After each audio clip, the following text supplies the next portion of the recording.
El sistema de ahorro para el retiro registró plusvalías por 239.481 millones de pesos en mayo, con lo que el acumulado en los primeros 5 meses de 2026 alcanzó los 476.411 millones de pesos, informó la CONSAR, la Comisión Nacional del Sistema de Ahorro para el Retiro. Vamos a platicar con Guillermo Zamarripa, el presidente de la Asociación Mexicana de Administradoras de Fondos para el Retiro, la AMAFORE. ¿Cómo te va, Guillermo? Muy buenas tardes. Hola, muy buenas tardes. Un gusto estar en el programa. Gracias, te saludamos Rogelio Varela y Darío. Oye, Guillermo, pues ¿cómo estás viendo este nivel de plusvalías que se da a conocer en la víspera? A ver, yo creo que entender lo que ha pasado este año es bien interesante. Ya tenemos datos de los 5 primeros meses del año. Enero y febrero fueron meses con plusvalía. En marzo, después de que el 27 inicia el conflicto en Medio Oriente entre Estados Unidos e Israel contra Irán, empieza una volatilidad y marzo fue un muy mal mes en términos de rendimientos para las Afores porque hubo minusvalías muy fuertes que se recuperaron en buena parte en el mes de abril, volviendo a tener al sistema en un terreno negro con rendimientos positivos en lo que va del año, y lo que vimos en el mes de mayo fue que se reforzó ese comportamiento de los mercados positivo en el mes de abril, y ya tenemos un dato de plusvalías acumuladas en el año que es interesante y que nos da aproximadamente un 5% acumulado en los primeros 5 meses del año, que es un buen rendimiento para ese periodo. Claro. Y esto a partir, Guillermo, de el desempeño que tuvieron activos de más riesgo, como pueden ser, digamos que las inversiones en fibras o en acciones. A ver, los portafolios de las Afores están muy diversificados y yo diría que hay muchos factores de riesgo que tienen que les pegan. Uno es la exposición de acciones, tanto en domésticas como del exterior, y principalmente acciones en el exterior. Está más focalizado en Estados Unidos, aunque hay algo en Europa y en Asia. Luego tenemos tasas de interés de largo plazo. Si suben las tasas, hay una caída en los precios de los bonos, tenemos una exposición a tipo de cambio, tenemos exposiciones a muchas variables financieras. ¿Qué es lo que ha pasado en estos 2 últimos meses? Los comportamientos en general de los mercados accionarios fueron favorables, eso ayudó. Los comportamientos en los mercados de tasas también fueron relativamente estables, no hubo mucha volatilidad, por lo tanto eso ayuda a los rendimientos de los portafolios, y también los mercados cambiarios estuvieron relativamente estables. Entonces tú tuviste un entorno de que los distintos factores de riesgo que afectan las valuaciones de los portafolios se comportaron, unos con estabilidad y otros con un comportamiento favorable, y eso fue lo que generó este rendimiento. Y lo tenemos en mercados accionarios, tanto en acciones de empresas como en acciones de fibras, tanto en México como del extranjero. Entre las variables a las que te refieres, Guillermo, también podríamos incluir los vaivenes en el precio del petróleo. Lo que pasa es que de manera directa, la exposición del sector a lo que son commodities es mínima, y está más en commodities tipo oro, plata, metales, más que commodities tipo granos, petróleo y demás. Entonces, la exposición directa a precios de materias primas del portafolio en general es muy, muy pequeña.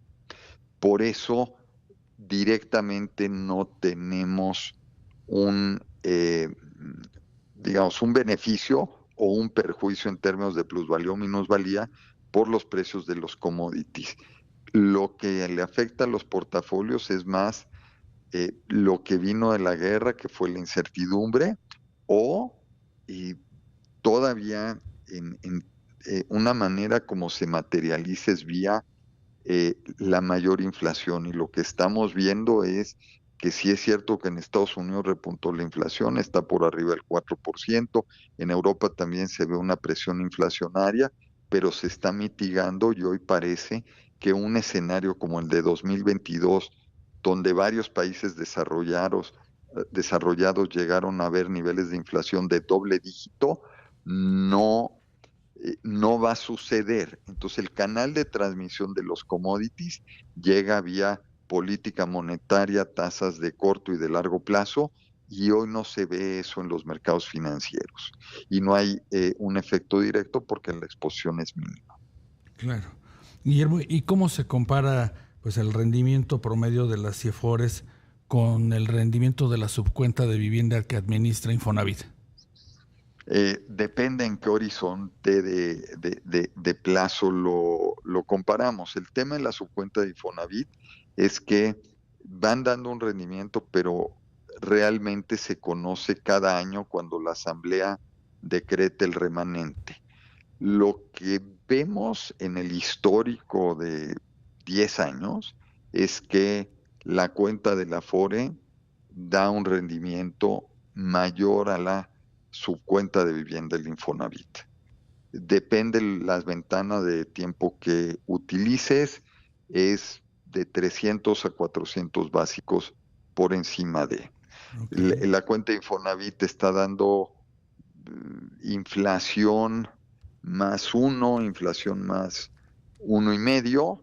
La tasa real de del sistema es inflación más 5 puntos prácticamente. Entonces sí traes un diferencial de 300 básicos, 350 básicos contra el desempeño financiero de la subcuenta de vivienda. Guillermo, háblanos de la diversificación de inversiones a través de las Afores. Hemos observado pues un auge nuevo que están teniendo los fideicomisos especializados en bienes raíces, los fibras. ¿Existe la posibilidad de que en materia de desarrollo de infraestructura las Afores puedan invertir en ese tipo de instrumentos de una manera más activa? El promedio de inversión que tiene el sistema en fibras es superior al 3%, 3.2%. Está muy por debajo del límite máximo que tiene la industria para invertir. Lo que se tiene en activos relacionados con infraestructura de distinta clase es 7,5, y ahí entra la fibra pero entran SECADES, SERPIS y deuda que se tiene de proyectos de infraestructura. Lo que tenemos es que hoy las Afores invierten en infraestructura, tanto en proyectos específicos como a través de fibras, y hay espacio para invertir aún más. El gran tema es que lleguen los proyectos. Por ejemplo, si nos vamos a la parte de fibras, naves industriales, el auge que pueden tener ese sector depende de que se implementen y se vuelvan realidad los polos de desarrollo en México. Si esa política pública se concreta como parte de la estrategia del gobierno Plan México, puede haber crecimiento en esa clase de activos y seguramente las Afores estarán invirtiendo en estos desarrollos de naves industriales que se estén dando durante los últimos años, los próximos años, perdón. Entonces, ahorita estamos en un punto en que nosotros financiamos, nosotros asignamos recursos, pero lo que tiene que suceder es que los que ejecutan los proyectos, ya sea de infraestructura o parques industriales, etcétera, ejecuten esos proyectos y salgan en busca de financiamiento. Guillermo Samarripa, presidente de la Asociación Mexicana de Administradoras de Fondos para el Retiro, la AMAFORE, como siempre, gracias por tomarnos la llamada. No, al contrario, un gusto saludarlos, Darío y Rogelio, y muchas gracias por la invitación al programa. El gusto es nuestro. Que pases buena tarde.